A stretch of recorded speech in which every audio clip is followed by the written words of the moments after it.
Hey, what's going on YouTube land? This your boy TJ and welcome to my YouTube channel Wrestling Nostalgia, where I give my reviews on WWE shows and PLE events. And today we are going to be reviewing SmackDown May 3rd, 2024. So let's go ahead and get right into it. We have our opener match, an 8-woman tag. Yes, we have Damage Control plus Tiffany Stratton versus Bianca Belair, Bayley, Jade Cargill, and Naomi. This was a very excitable match.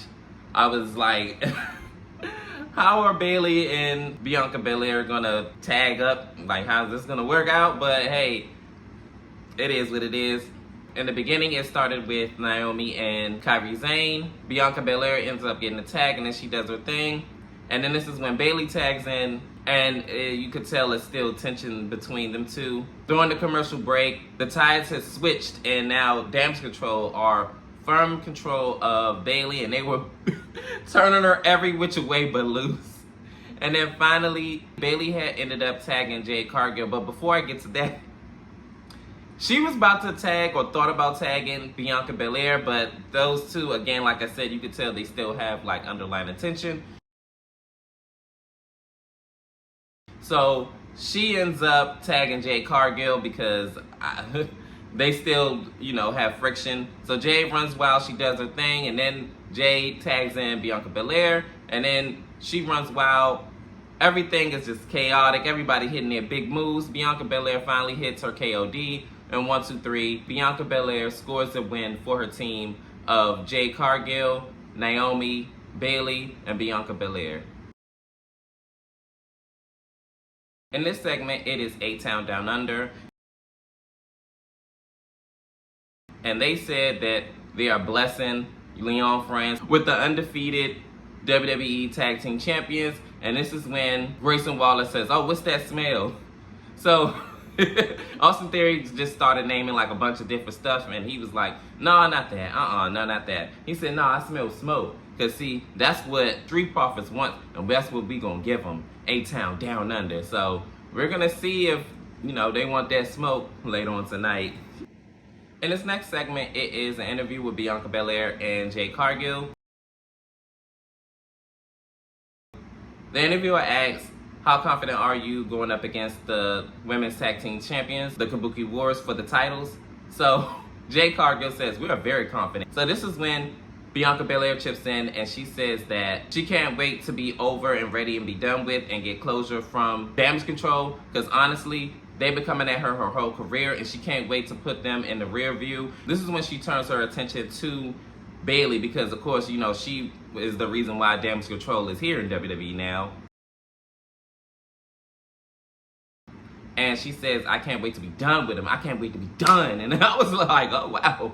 And if you can't tell that they still have tensions from their tag match, you could definitely tell now. So Bianca Belair is more than confident that she's going to take home the women's tag team titles with Jade Cargill, and we're going to see in Leon France at Backlash who's going to come out with the win. In this next segment, it is Carmelo Hayes, and he's talking to Nick Atlas, the GM.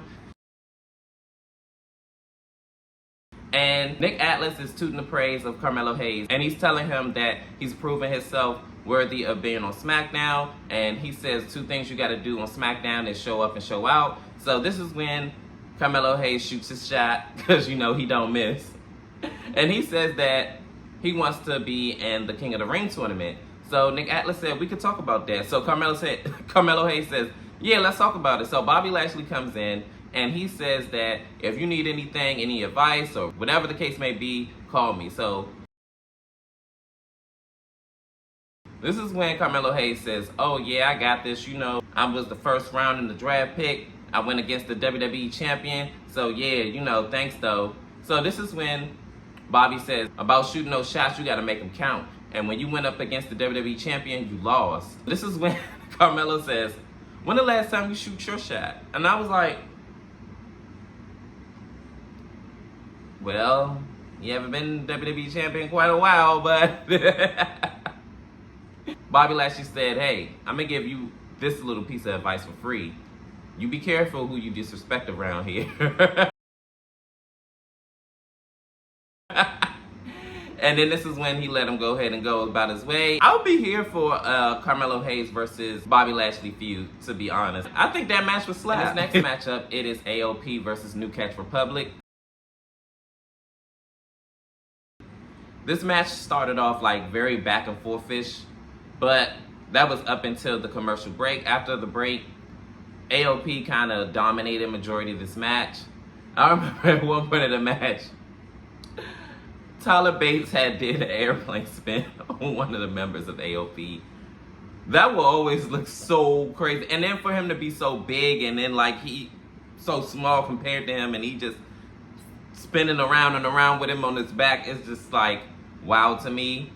But anyways, after everything just breaks down, I remember another point of the match, this is towards the end, the the female of the Final Testament wind up on the apron, and then this is when she was distracting the referee because when New Catch Republic was about to dive out on AOP, she was all like, no. So he does it anyway while the referee is distracted. This is when Karrion Kross ended up attacking Tyler Bates, and then this is when Pete Dunne, comes in for the save, and then he dives out on him. And then in return, when he gets back in the ring, he ends up getting hit with a powerbomb into a neckbreaker move, like by both members of AOP.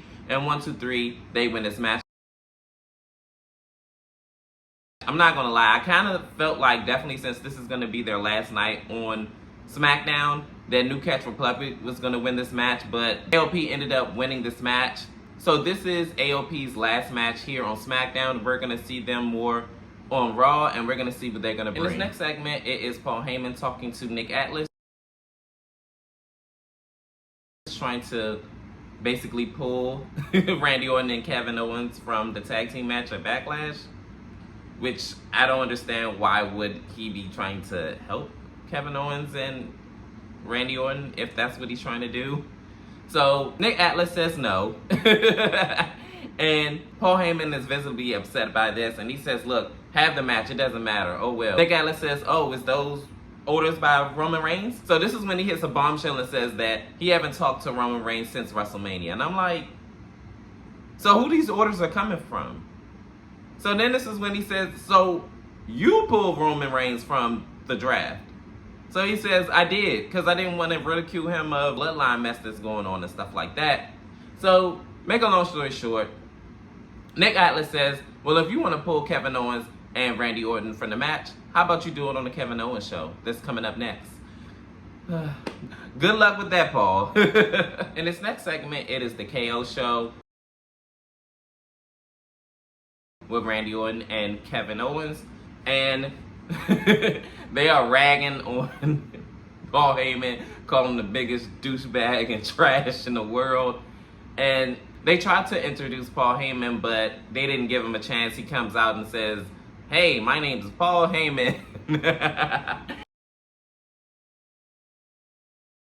And it was just so funny because he's even overseas. They are eating it up and reciting everything that he's saying and his whole stick. So then he says, may I? So he tries to get in the ring. So Kevin Owens tells Randy Orton, well, since you said that he could come in, you can't RKO him right away. He said, well, I'm not RKO out of nowhere type of guy. And I'm like, what? So basically, make a long story short, Paul Heyman is trying to get Kevin Owens and Randy Orton out of the match. Of course, they're saying, no, we're not going to listen to the biggest douchebag, trash bag walking in WWE. So they go back and forth, and Randy Orton asks Paul Heyman, who is the real tribal chief, being as though that Roman Reigns haven't been communicating with Paul Heyman since WrestleMania. So he's making all these decisions. So that's why he asked him that. So this is when, before he could really answer the question, all hell breaks loose, and this is when the Bloodline, aka Solo Sikoa and Tama Tonga, attacks Kevin Owens and Randy Orton. It's chaotic, and everybody is just beating up on everybody, but Kevin Owens and Randy Orton gets the better of the situation. I remember at one point when Kevin Owens and Tama Tonga was like going at each other, Kevin Owens looked like he was trying to rip his face. I'm like, what are you doing? In this next matchup, it is Angel Garza versus LA Knight. They actually had a pretty standard back and forth match, but a good majority of this match, LA Knight dominated. And LA Knight ends the match with the Blood Force Trauma, BFT, and 1, 2, 3, he wins this match. And he also declared himself to be entered into the King of the Ring tournament. And this is when Santos Escobar says, "You keep running off at your mouth. Do you ever shut it?" And I'm like, okay. LA Knight says that, well, can you say that again? Because I couldn't quite hear you with everybody saying you suck. I was like, dang. But he said, but I did get a little bit of what you said about me keep talking, right? He said, see, the moment I stop talking is when I stomp you out with everybody saying, hell, hey, Knight, yeah. I was like, okay. In this next segment, it is an interview with Carlito. And they're asking him, okay, why did you do what you did? Like, why did you turn your back on LWO? He says that it's simple. I wanted another WrestleMania moment. I didn't get it. So, I mean, Dragon Lee was just a casualty that, you know, happened to him. So, he took him out. So, you know, the plan would have worked if Rey Mysterio would have picked him. But before he could say that, Dragon Lee, and rightfully so, beats up on Carlito. And he is mauling him. And it was just so funny how he ran. He was all like, yo, I'm just, oh my goodness. But Carlito and LWO all got drafted to Raw, so they're no longer going to be on SmackDown. This is going to be their last appearance, allegedly. And we're going to see more of them on Raw and what they're going to bring. In this next matchup, it is for the WWE Tag Team Championships. The reigning tag team champions, Austin Theory and Grayson Waller, versus the Street Profits. Oh my goodness. This match was really, really good. The Street Profits did not come to play. They kind of dominated the majority of this match. They was coming out swinging, and they was trying to do their thing. I even remember, like, before the matchup even began, they were going out in the crowd and, like, feeling the energy and all that other stuff and riding the wave and all that. And I'm like, yo, France is really like a lit city, to be honest, to be in the WWE, like, for real. But anyways, back into the matchup. Towards the end of the match, Street Profits hit the blockbuster for a near count. They only got a 2 count. Grayson Waller ends up hitting a flatliner to lay out D'Angelo Dawkins. And with a handful of tights, Austin Theory gets the pinfall and he retains WWE Tag Team Championships.